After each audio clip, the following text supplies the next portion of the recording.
বাদ দিয়ক, সব একত্ৰিত হওক। আমি মানুহ, আমি যদি চৰকাৰ গঢ়িব পাৰোঁ, ভাঙিবও পাৰোঁ। এইটো কোনে কৈছে? মই কোৱা নাই। নমস্কাৰ ৰাইজ, এইটো মই মানে জুবিন দাই কৈছোঁ। আমি এতিয়া এক খবৰ হ'ল, আমি এক খবৰ হ'ল জাতি ভেদেৰি চৰকাৰ। আমি আকৌ নতুন চৰকাৰ কৰিম।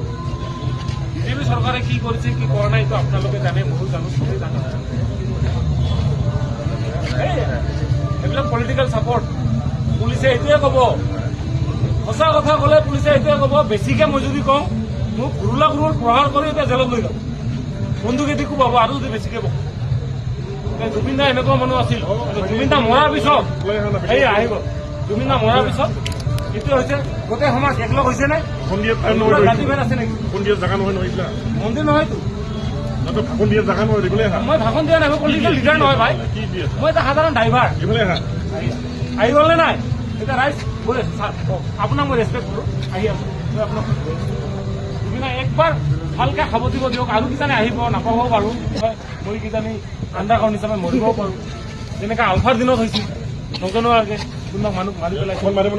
হ'ব, এক ছেকেণ্ড ছাৰ, একবাৰ ভালকে এটা হাত এটা আপত্তি ল'ব দিয়ক জুবিন দা। তাৰপিছত যি কৰে পাৰিলে মানক যি কৰে জয় জুবিন দা। সদায় আপোনাৰ আদৰ্শ, আপোনাৰ কথা আমি মানি চলিম। মোৰ দৰে যদি আমাৰ নিচিনা নিয়ম ডেকা ল'ৰাবিলাকে মানি চলে, বিৰাট ভাল।